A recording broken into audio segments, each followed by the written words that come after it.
Մեր կողմից լինելու է համապատասխան վերաբերմունք ոստիկանության կատարած ապօրինությունների վերաբերյալ։ Մյուս երկուսին բաց թողնում են, թե դեռ չգիտեմ, կարծեք թե ուզում են արագացնել բաց թողեն, երևի վախենում են, որ այստեղ մարդիկ հավաքվեն եւ Ինչ ասեմ, ժողովուրդ, բոլորը տեսեք ինչ պայմաններում են ձերբակալել բերել, Փառք Աստծո, ըստ ներսում այդ նույն պայմանները չէր, բավականին բարյացակամ էին վերաբերվում, արձանագրություն կազմեցին ու բաց թողեցին։ Ինչ պահանջի ներկայացրել ոստիկանական վարչական։ Ոստիկանի օրինական պահանջը չկատարել։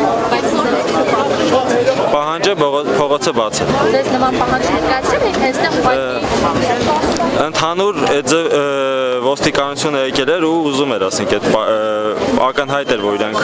ուզում են, որ մենք փողոցը բացեինք, սակայն ասենք արդեն իրանց գործողությունների արդյունքում նաև շատ ժամանակ արդեն հնարավոր չէր բացել, որովհետև բոլոր կողմերից շրջափակել, բրդում էին։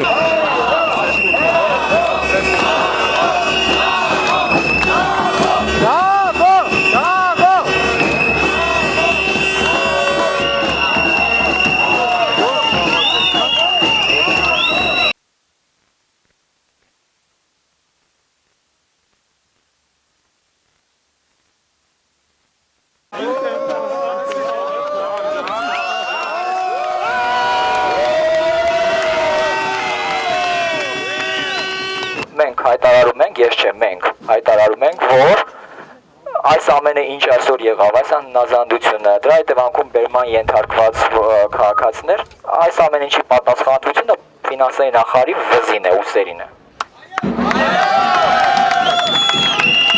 Եթե նա աներ այն ինչը անմարդկային ու բարձր ջիքեր չէր պահանջում, ընդամենը վեր կենար աթոռից եւ ցածիչներ, ոչ ոք նրան անձին չէր վնասելու, այստեղ վայրենիներ չկան, այստեղ քաղաքացիներ, որոնք եկել էին լսելու պարզաբանում, այս ամենը չէր լինելու, բայց եղավ այնպես ինչպես եղավ, ամեն դեպքում որևէ օրինախախտում չի եղել, այն ինչ արվել է շատ տեղին ա եղել, ադեկվատ դիպուկ եւ իրավաչափ ու համաչափ, բոլորի շնորհակալություն։